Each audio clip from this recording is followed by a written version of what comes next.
People, in general, weren't sure about Black Ops 2 when they found out it was set in the near future of 2025. Everybody thought you'd be firing laser guns and floating about, but the good news is that not only is half of the game set in other theatres of war in the past in the 80s, the guns in the future still fire bullets but are enhanced by some pretty nifty gadgetry. I don't want to ruin the story for anyone, so let's just say that this is a personal story of revenge and a bad guy trying to do bad things to everybody, and you have to stop him. Similar to Black Ops, the story is told through a series of flashbacks, which means you never really get a feeling of immersion as you're pulled into the bodies of different soldiers in different countries, doing different things all of the time. One minute you might be flying around in wingsuits and clutching to cliffs using MI3 inspired gloves. The next minute you'll be riding on horseback firing AK-47s. It really is a rather mixed bag. It's the usual high-octane action you've come to expect from a Call of Duty game, but you do get the feeling you're stuck in the middle of a highly scripted action movie where the director yells cut and calls a halt to everything if you try to stray from the path. Everything looks very pretty, and it should do, seeing as this is probably the last COD game to be made on the current engine for current gen consoles. Acting is also top notch with the likes of Sam Worthington,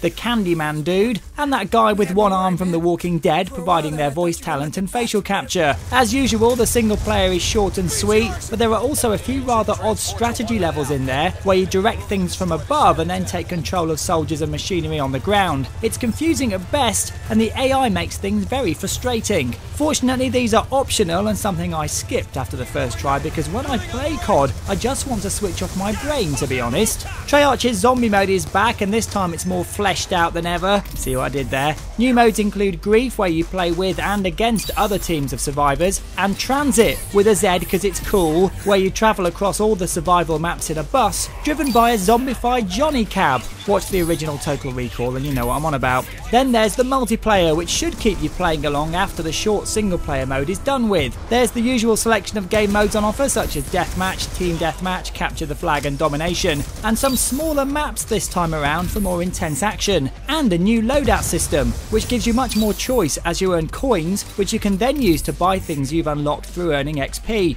To be honest, you already know if you want to get this game or not, and most of you have probably dived in on launch day. If you like your action to be more like a movie and less realistic, then this is definitely worth a look. However, after playing games such as Far Cry 3 and Battlefield 3's multiplayer since Black Ops, things are beginning to feel a little bit too constricted. Black Ops 2 gets an excellent 8 out of 10. You've been watching a review from Games Weasel. If you want to get the show each week, which includes video game reviews, news, previews, competitions and special features, then head over to GamesWeasel.com for our video podcast, Games Weasel TV. GamesWeasel.com